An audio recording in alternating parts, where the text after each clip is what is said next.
اور ہم نے انسان کو جسے اس کی ماں تکلیف پر تکلیف سہ کر پیٹ میں اٹھائے رکھتی ہے، پھر اس کو دودھ پلاتی ہے اور آخر کار 2 برس میں اس کا دودھ چھڑانا ہوتا ہے، میں نے تاکید کی ہے کہ میرا بھی شکر کرتا رہے اور اپنے ماں باپ کا بھی، کہ تم کو میری ہی طرف لوٹ کر آنا ہے۔ اور اگر وہ دونوں تجھ پر زور ڈالیں کہ تو میرے ساتھ کسی ایسی چیز کو شریک کرے جس کا تجھے کچھ بھی علم نہیں، تو ان کا کہا نہ ماننا،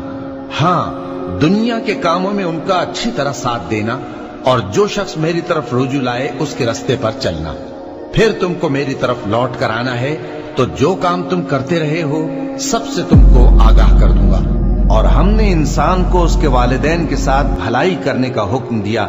اس کی ماں نے اس کو تکلیف سے پیٹ میں رکھا اور تکلیف ہی سے جنا، اور اس کا پیٹ میں رہنا اور دودھ چھڑانا 2.5 برس میں ہوتا ہے،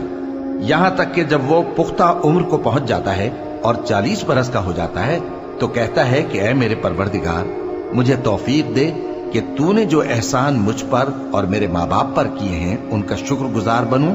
اور یہ کہ نیک عمل کروں جن کو تو پسند کرے،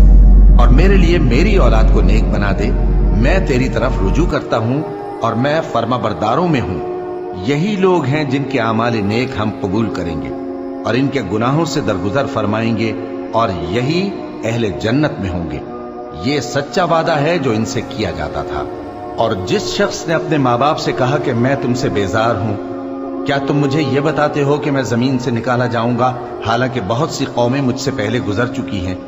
اور وہ دونوں اللہ کی جناب میں فریاد کرتے ہوئے کہتے تھے کہ کمبخت، ایمان لا، اللہ کا وعدہ سچا ہے۔ تو کہنے لگا یہ تو پہلے لوگوں کی کہانیاں ہیں، یہی وہ لوگ ہیں جن کے بارے میں جنوں اور انسانوں کی دوسری امتوں میں سے جو ان سے پہلے گزر چکی عذاب کا وعدہ تحقیق ہو گیا، بے شک وہ نقصان اٹھانے والے تھے۔ اے پروردگار، مجھ کو ایسی توفیق عنایت کر کہ نماز پڑھتا رہوں، اور میری اولاد کو بھی یہ توفیق بخش۔ اے پروردگار، میری دعا قبول فرما۔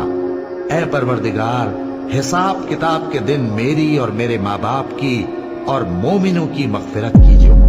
اور تمہارے پروردگار نے ارشاد فرمایا ہے کہ اس کے سوا کسی کی عبادت نہ کرو، اور ماں باپ کے ساتھ بھلائی کرتے رہو، اگر ان میں سے ایک یا دونوں تمہارے سامنے بڑھاپے کو پہنچ جائیں تو ان کو اف تک نہ کہنا اور نہ انہیں جھڑکنا، اور ان سے بات ادب کے ساتھ کرنا، اور عجز و نیاز سے ان کے آگے جھکے رہو، اور ان کے حق میں دعا کرو کہ اے پروردگار، جیسا انہوں نے مجھے بچپن میں شفقت سے پرورش کیا ہے، تو بھی ان کے حال پر رحمت فرما۔ جو کچھ تمہارے دلوں میں ہے تمہارا پروردگار اس سے بخوبی واقف ہے۔ اگر تم نیک ہوگے تو وہ رجوع لانے والوں کو بخش دینے والا ہے۔ اور ہم نے انسان کو اس کے ماں باپ کے ساتھ نیک سلوک کرنے کا حکم دیا ہے۔ اے مخاطب،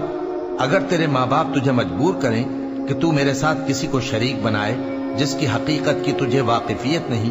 تو ان کا کہا نہ مانیو۔ تم سب کو میری طرف لوٹ کر آنا ہے، پھر جو کچھ تم کرتے تھے میں تم کو جتا دوں گا۔ اور جو لوگ ایمان لائے اور نیک عمل کرتے رہے ان کو ہم نیک لوگوں میں داخل کریں گے۔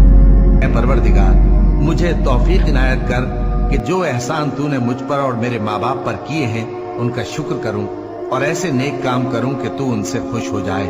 اور مجھے اپنی رحمت سے اپنے نیک بندوں میں داخل فرما۔ اے نبی، لوگ تم سے پوچھتے ہیں کہ اللہ کی راہ میں کس طرح کا مال خرچ کریں۔ کہہ دو کہ جو چاہو خرچ کرو، لیکن